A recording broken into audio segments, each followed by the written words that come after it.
Welcome back to the English Scholar Online Camp. This video is the continuation of our official Part 2-A in Fundamentals of English Grammar and Punctuation series. In the previous video, we learned the functions of pronouns and discussed 3 of its 11 categories. To name, we discussed gender, number, and personal pronouns.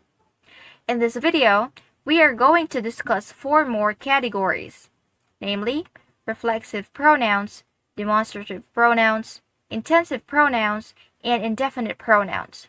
And the remaining 4, which are interrogative pronouns, reciprocal pronouns, relative pronouns, and demi-pronouns, will be discussed in the next video.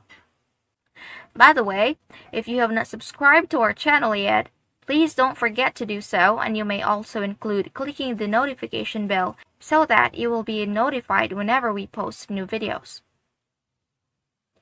We learned gender pronouns, number of agreement, and personal pronouns in the previous video. Now let's continue with the other ones. Let's have number 4. Reflexive pronouns. Reflexive pronouns are closely related to personal pronouns, but they are technically not personal pronouns. From the term itself, reflexive, which roots from the word reflect, these pronouns are used when the subject of a clause is also the object of the clause's verb. This occurs with certain reflexive verbs.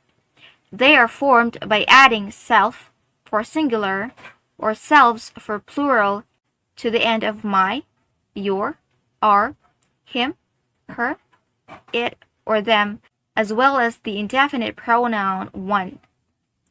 For example, she saw herself in the mirror. She and herself here are our pronouns. She is our subject because she is what we are talking about, and it is personal pronoun, while herself, the reflexive pronoun, is our direct object of the verb. Why direct object? Because herself is the one being acted upon, or herself is the receiver of our verb saw. In short, she is our subject and she is also our direct object. She and herself alone, and no one or nothing else. Remember in our lesson on nouns, direct object is the noun being acted upon by the verb. Since here we are talking about pronouns, herself is our direct object. Remember that nouns and pronouns have the same functions in a sentence.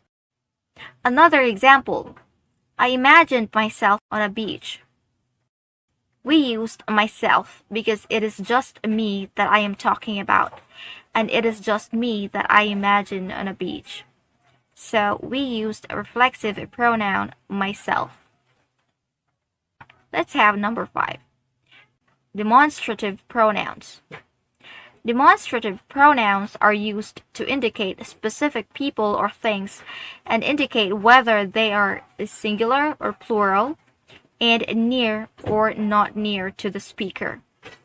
The most common are, for singular, we have this and that. For plural, we have these, plural form of this, and those, the plural form of that. This or these are used if the people or things we are talking about are just near us, while we use that or those if they are far. For example, this is mine. The person, but usually the thing, is just near you, or maybe in your hands. Since we are using this, that means the thing or person you were talking about is just one, or singular.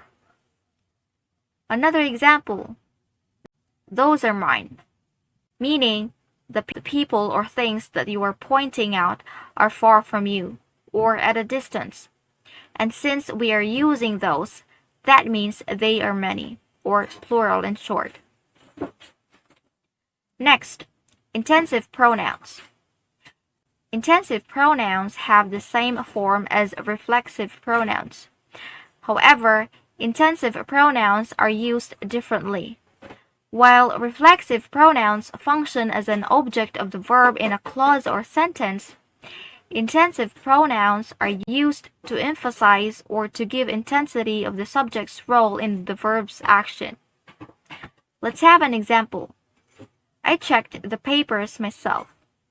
Myself here is our intensive pronoun. Do not be confused, okay? Myself in this sentence is not our direct object, because our direct object is the papers. Myself here only functions as the intensifier. It gives intensity to our subject's role in the action checked. It emphasizes that it is I that checked the papers. Let's have another example. The teacher herself will be in the meeting. Herself here is our intensive pronoun. It gives emphasis to the idea that it is the teacher that will be in the meeting, and not anyone else, just the teacher herself. Number 7. Indefinite pronouns.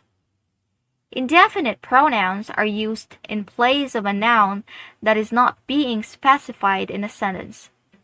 This includes nouns such as one, all, many, whatever, anyone, everyone, no one, someone, anybody, everybody, nobody, somebody, another, the other, and the list goes on. Which one we use depends on whether we are representing a noun that is a person or thing, and whether that noun is singular or plural. For example, everyone is ready. Everyone here is our indefinite pronoun, and it functions as subject in the sentence. It is used to replace a noun, and knowing that we used everyone, we can assume that the noun it is replacing is unspecified, or there is no exact number of the people we are talking about. But we know that each of them is ready. As the sentence goes, everyone is ready. Another example. Many are going to attend the party. Many here is our indefinite pronoun and functions as our subject. We do not know exactly how many, but we know it is many, and not less. That's all for now. The other 4 categories will be discussed in the next video. Just click the link below and you're good.